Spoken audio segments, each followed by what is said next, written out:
ये कहानी है सुमन की, जिसे हर चीज की नकल करने की आदत थी। उसकी इस नकल करने की आदत से उसकी सास और पति दोनों ही बहुत परेशान रहते थे। सुमन की एक सहेली थी जिसका नाम था रीमा। उसका घर किसी महल से कम नहीं लगता था। सुमन जब भी रीमा के घर जाती तो उसके आलीशान घर की साज सज्जा को ही देखती रहती और घर आकर वैसा ही कुछ अपने लिए भी करती। सुमन, ये पैसे तो मैंने तुम्हें घर का राशन लाने के लिए दिए थे और तुम उन पैसों का झूमर और महंगे महंगे सोफे के कवर खरीद लाई। पहले भी तो इतने सारे सोफे के कवर और महंगे महंगे झूमर, पेंटिंग और सजावट का सामान लाकर घर में लगा चुकी हो, और कितना सामान लाओगी? ये सब बेफिजूल के खर्चे हैं। अब मैं कुछ बोलूंगी तो बहू को बुरा लगेगा। पहले इतने महंगे सोफे खरीद लिए बहू तुमने, जबकि उन दिनों अनिल ने वंश और रिया दोनों के स्कूल में एडमिशन करवाए थे। पैसा कोई पेड़ पर नहीं लगता बहू, जिसे जब चाहो तब तोड़ तोड़ कर इस्तेमाल करती रहो। बचत करना सीखो, फालतू के खर्चे बहुत महंगे पड़ते हैं। मेरी सहेली रीमा को देखो, ऐसा आलीशान घर है उसका कि घर में घुसते ही ऐसा लगता है मानो किसी बड़े राजमहल में पहुंच गए हो। एक मेरा घर है, एक ढंग की चादर तक मैं नहीं बिछा सकती पलंग पर। सुमन किसी की नहीं सुनती थी, उसके जो जी में आता था वो वही करती थी। एक दिन सुमन रीमा के साथ उसकी ननद पल्लवी के घर गई। रीमा की ननद पल्लवी बहुत पैसे वाली थी। पल्लवी, ये मेरी फ्रेंड सुमन है, इसका बहुत मन था कि मैं तुम्हें इससे मिलवाऊं, तो आज मैं इसे भी लेती आई। बहुत अच्छा किया, तुम लोग बैठो, मैं तुम्हारे लिए चाय नाश्ता मंगवाती हूँ। रामू, सबके लिए नाश्ता लेकर आओ। पल्लवी, तुम्हारी रसोई तो बहुत चमचमा रही है। पल्लवी की रसोई शीशे की है, इसी वजह से चमक रही है। अभी कुछ समय पहले ही पल्लवी ने नई शीशे की रसोई बनवाई है। हाँ, वो मेरी एक फ्रेंड है, उसकी रसोई शीशे की है। जब मैंने उसकी रसोई देखी तो मुझे बहुत अच्छी लगी, तो मैंने सोचा मैं भी अपनी रसोई शीशे की बनवा लेती हूँ। अभी कुछ दिन पहले ही नई रसोई बनवाई है। शीशे की रसोई देखकर सुमन का दिल ललचा गया और मन ही मन सोच लिया कि वो अपनी रसोई शीशे की बनवाएगी। घर जाकर सुमन ने इस बात की जिद पकड़ ली, मुझे शीशे की रसोई बनवानी है। क्या शीशे की रसोई? लेकिन कांच की चीज तो बहुत नाजुक होती है, और उस पर कितना खर्चा आएगा? तुमने ये क्या नई बात पकड़ ली है? रीमा की ननद ने भी तो बनवाई है, उसके घर में तो किसी ने मना नहीं किया। रीमा की ननद के पास पैसा है, वो अपनी सहूलियत के हिसाब से कुछ भी कर सकते हैं, लेकिन हम उतना खर्च नहीं उठा सकते बहू। अनिल अकेला कमाने वाला है और तुम ऊपर से उसे और खर्चे करने के लिए कहती हो। आप लोग बस बहाने बनाते हैं। मुझे भी अपनी सहेलियों में इज्जत चाहिए, और वो तभी मिलेगी जब मेरे घर में वैसी चीजें उपलब्ध होंगी जैसे मेरी सहेलियों के घर में होती है। अगले महीने रीमा की ननद मेरे घर आ रही है, मैं भी उसे दिखाना चाहती हूँ कि मेरी रसोई भी शीशे की है। सुमन किसी भी हालत में मान नहीं रही थी, उसे शीशे की रसोई बनवानी थी और वो इस बात के लिए रोजाना तंग कर रही थी। अनिल ने कुछ कर्ज उठाया और सुमन की खुशी के लिए शीशे की रसोई बनाने के लिए मजदूर बुला लिए। कुछ दिनों बाद चमचमाती शीशे की रसोई बनकर तैयार हो गई। वहां तक तो ठीक था, पर एक दिन गली के कुछ बच्चे बैट बॉल खेल रहे थे। उन्होंने जोर से बल्ला घुमाया तो बॉल सीधा सुमन की शीशे वाली रसोई के कांच पर जाकर लगी और एक हिस्सा टूट गया। हे भगवान, क्या हो गया? कुछ टूट गया क्या? दादी माँ, नीचे बच्चे बैट बॉल खेल रहे थे तो बॉल आ गई है, देखो कांच टूट गया। तुझे कहीं लगी तो नहीं ना? रसोई में कोई था तो नहीं? दादी, रसोई में कोई नहीं है, मम्मी तो बाजार गई है। तभी सुमन और अनिल आ जाते हैं। और बनवाओ कांच की रसोई, देखो जाकर रसोई का हाल। बच्चों ने गेंद मारकर रसोई का शीशा तोड़ दिया है, अब ठीक करवाओ, क्योंकि ठीक नहीं करवाई तो बिल्ली चूहा कुछ भी अंदर आ जाएगा। बच्चे भी तो बहुत शरारती हो गए गली के, मैं भी जाकर उन्हें बताती हूँ। बच्चों को बताकर कुछ नहीं होगा, गलती तुम्हारी है। तुमने ही शीशे की नाजुक रसोई बनवाई। मोहल्ले में इस तरह की रसोई नहीं बनती। सुमन, ये सब उस जगह पर अच्छा लगता है जहाँ पर आसपास भीड़ नहीं होती, एकांत एरिया होता है। अब तुम भाषण क्यों दे रहे हो? जाकर किसी मरम्मत करने वाले को लेकर आओ। अब जो भी पैसे लगेंगे ठीक तो करवानी पड़ेगी ना। गर्मियां शुरू हो गई और अब धीरे धीरे रसोई से धूप अंदर आने लगी। सुमन ने पर्दे भी लगा दिए, फिर भी रसोई में गर्मी बहुत थी। पर्दे लगाने से रसोई में घुटन होने लगी। इस वजह से सुमन को शीशे की रसोई में हर समय गर्मी महसूस होने लगी। सुमन थोड़ी परेशान हो गई। क्या हुआ बहू, तुम्हें इतना पसीना क्यों आ रहा है? वो शीशे से धूप बहुत आ रही है, इसलिए पसीना आ गया। शीशे से ना सूरज की रोशनी आती है। सोच रही हूँ शाम को खाना बना लूं, इस टाइम तो रसोई में बहुत धूप है। जैसी तुम्हारी मर्जी बहू, बच्चे स्कूल से आ जाएंगे, कुछ खाने को मांगेंगे, मंगा लो फिर बाजार से कुछ। अब गर्मियों की दोपहर में सुमन रसोई में बिल्कुल भी नहीं जा पाती थी, क्योंकि धूप की वजह से शीशे गर्म हो जाते थे उसने जिद करके रसोई तो शीशे की बनवा ली, पर अब वो खुद ही परेशान हो रही थी। एक शाम रीमा अपनी ननद के साथ मिलने आ जाती है। क्या तुमने शीशे की रसोई बनवा ली? बहुत गलत किया तुमने सुमन। मैंने तो खुद शीशे की रसोई तुड़वाकर मॉड्यूलर हवादार किचन बनवाई है, पत्थर और वुड का काम करवाया। मैंने तो शीशे का बहुत कम इस्तेमाल किया है क्योंकि गर्मी बहुत लगती है रसोई में।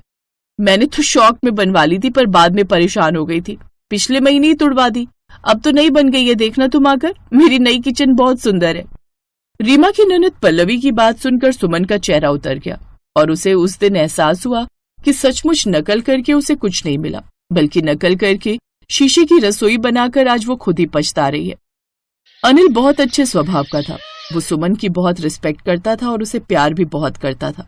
उसने एक बार फिर से रसोई को ठीक करवाया। माँ जी, आई एम सॉरी। मैं जानती हूँ मेरी नकल करने की आदत ने फालतू के बहुत पैसे खर्च करवा दिए। अब मैं प्रॉमिस करती हूँ मैं कभी भी किसी की नकल नहीं करूंगी। मुझे जिस चीज की जरूरत होगी उसी पर खर्च किया करूंगी। ये हुई ना समझदारी वाली बात बहू, हमेशा खुश रहो। उसके बाद से ही सुमन ने अपने नेचर को चेंज किया और दूसरों की नकल करनी बंद कर दी। अब जिस चीज की जरूरत होती थी सुमन उसी चीज के लिए पैसे खर्च करती थी।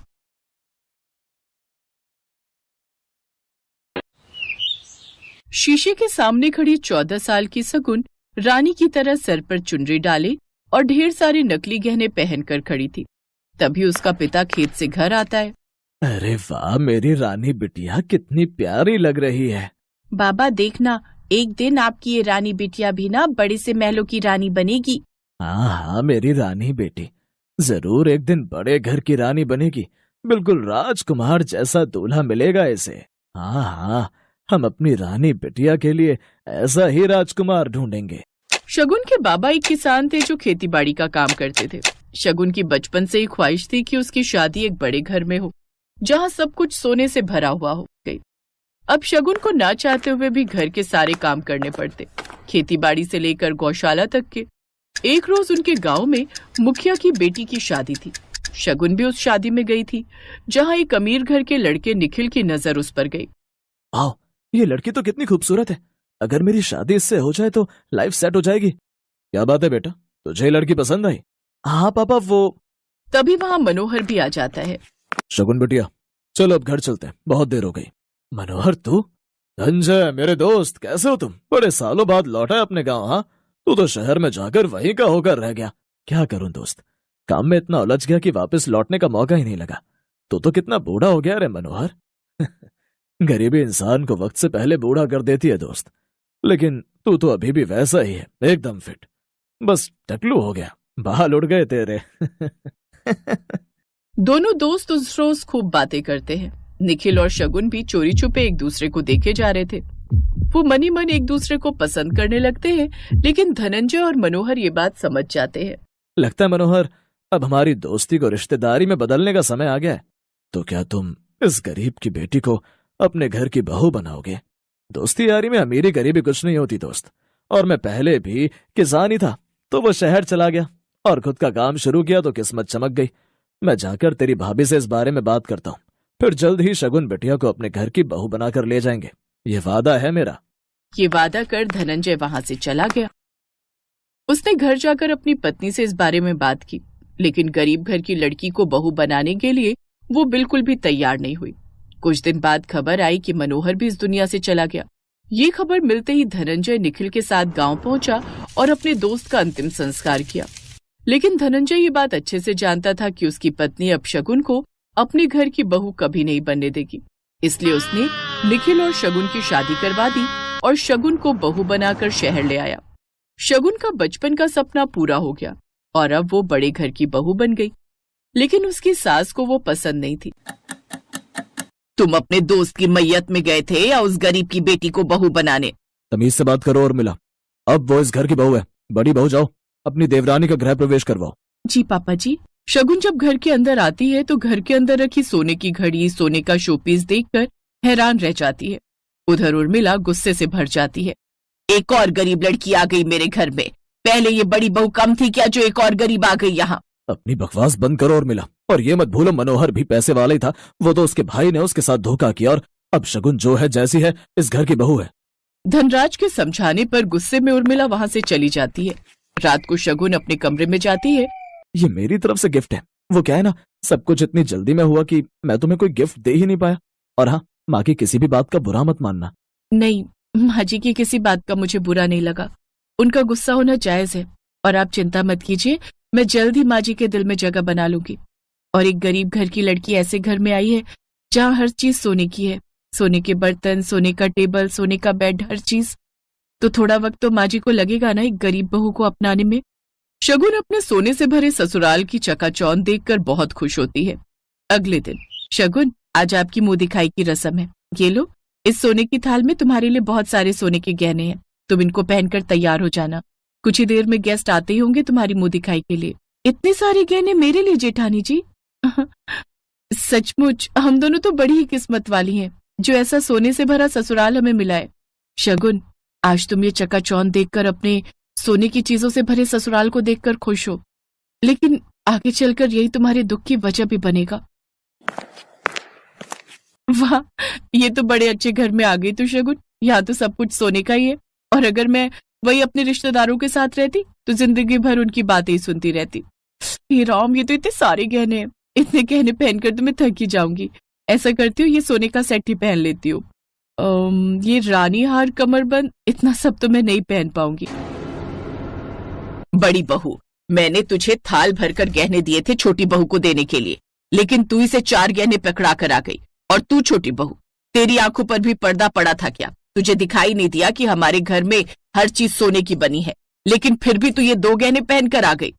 माँ जी, जेठानी जी ने तो मुझे ढेर सारे गहने ही दिए थे, लेकिन वो मैंने ही जानबूझकर नहीं पहने क्योंकि इतने गहने मुझसे पहने नहीं जाने थे। छोटे घर से आई तुम गरीबों से और क्या ही उम्मीद कर सकती हूँ मैं? इतने गहने कभी देखे ही नहीं होंगे तूने।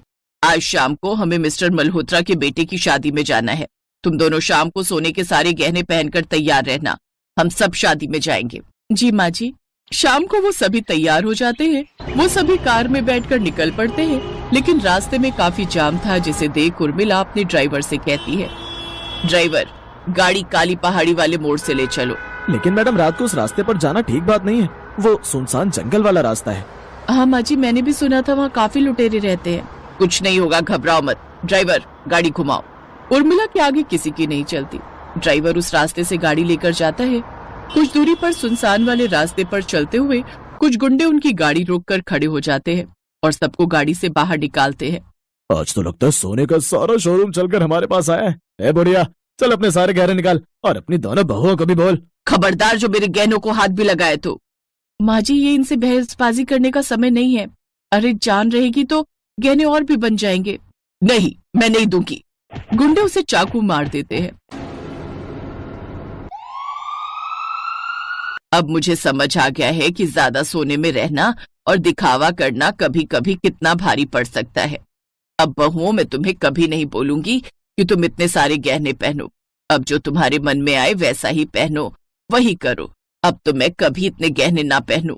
उस दिन के बाद से उर्मिला ने कभी भी अपनी बहुओं को ढेर सारे गहने पहनने के लिए नहीं कहा।